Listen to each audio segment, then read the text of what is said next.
اب بالکل ختم ہو کر رہ گئی ہے۔ تو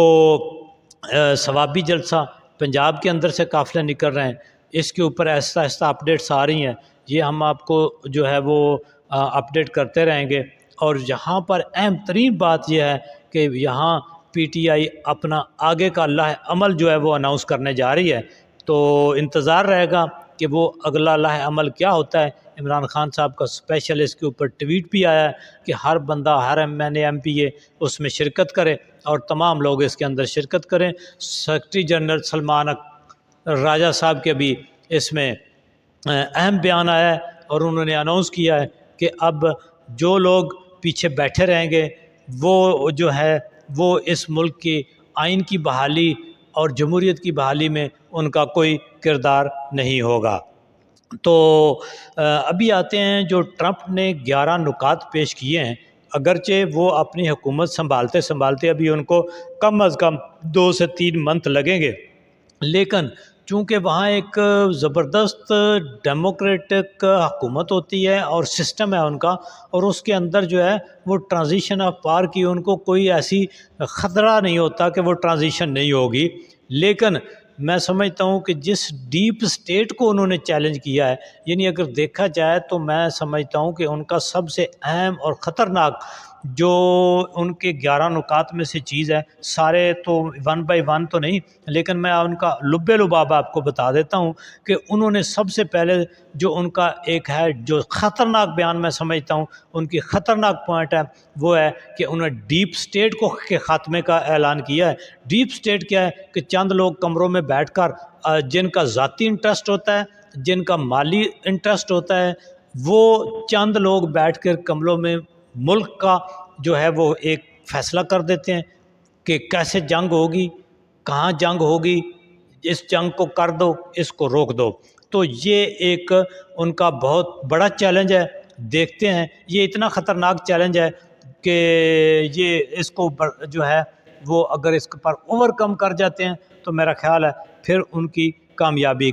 ہے۔ پھر اگلی بات انہوں نے عدلیہ کے حوالے سے کی ہے کہ انہوں نے کہا ہے کہ عدلیہ کے اندر اصلاحات لائیں گے، کہ عدلیہ جو ہے، ججز جو ہیں، وہ جانتے بوجھتے ہوئے کہ یہ ان کے سامنے جھوٹ بیان کر رہی ہے سرکار، پھر بھی وہ سرکار کی سہولت کاری کرتے ہیں۔ پھر انہوں نے کہا کہ ہم جو سیکیورٹی ایجنسیز ہیں ان کے اندر بیٹھے ہوئے لوگ جو ہیں، جو لوگوں کے بارے میں غلط انفارمیشن جو ہیں یا فیبریکیٹڈ انفارمیشن کی بنیاد کے اوپر کارروائیاں کرتے ہیں، ان کو انہوں نے کہا ہے ہم روکیں گے۔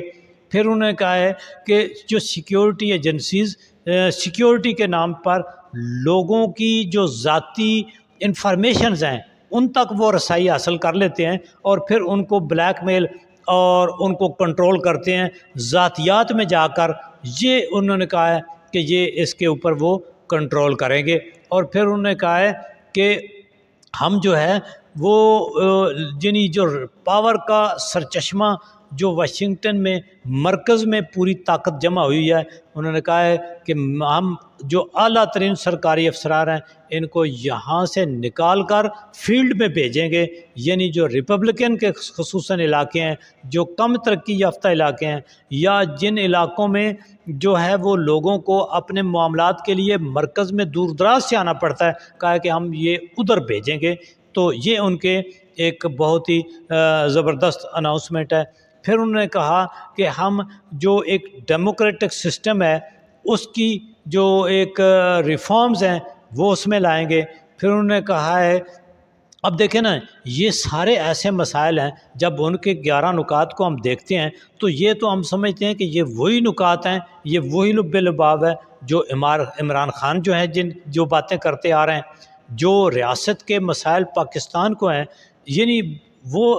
ٹرمپ جو ہیں وہ بھی اس نتیجے پر پہنچے ہیں کہ وہ کہتے ہیں کہ وہ کہتے ہیں کہ 2020 میں نے جو ایک حکم نامہ جاری کیا تھا میں اس کو بحال کروں گا، کیونکہ اس میں انہوں نے ریاست کے اندر، آپ یہ سمجھیں کہ ریاست پیدا کرنے والی جو طاقتور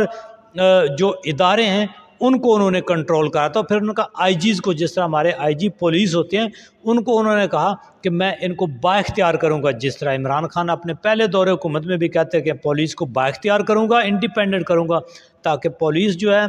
وہ دوسرے لوگوں اور سیاستدانوں اور دوسرے جس طرح کہ اگر دیکھا جائے تو ہماری پولیس جو ہے وہ کہیں اور سے کنٹرول ہوتی ہے. کئی دفعہ ہم نے دیکھا پی ٹی آئی کے دور حکومت میں بھی اور دوسری حکومتوں میں بھی کہ جو حکومت وقت تھی، یعنی جو صوبائی حکومتیں تھیں وہ اور مرکزی حکومتیں، وہ جو ہیں وہ کہیں سے اور سے کنٹرول ہو رہی تھیں. جیسے اب دیکھو حکومت تو عمران خان بھی کہتے ہیں میری تھی، حکومت میں ہم بیٹھے تھے، اور کس طرح پریزنر وین جو ہیں وہ اسمبلی تک پہنچ گئیں. یہ ایک بڑی تشویشناک خبر ہے. تو میں سمجھتا ہوں کہ ان کے 11 نکات جو ہیں، جس میں سے چند ایک اہم چیزیں جو ہیں وہ میں نے آپ کے سامنے بیان کر دی ہیں، جو اصل میں ریاست کے مسائل ہیں. یعنی جو حکومتیں جو عوام کے، یہ دیکھیں نا جی، ٹرمپ کہتے ہیں کہ اصل میں انہوں نے کہا کہ جی عوام کی حکومت، جو ہمارے آئین میں بھی لکھا ہوا ہے، یہی بات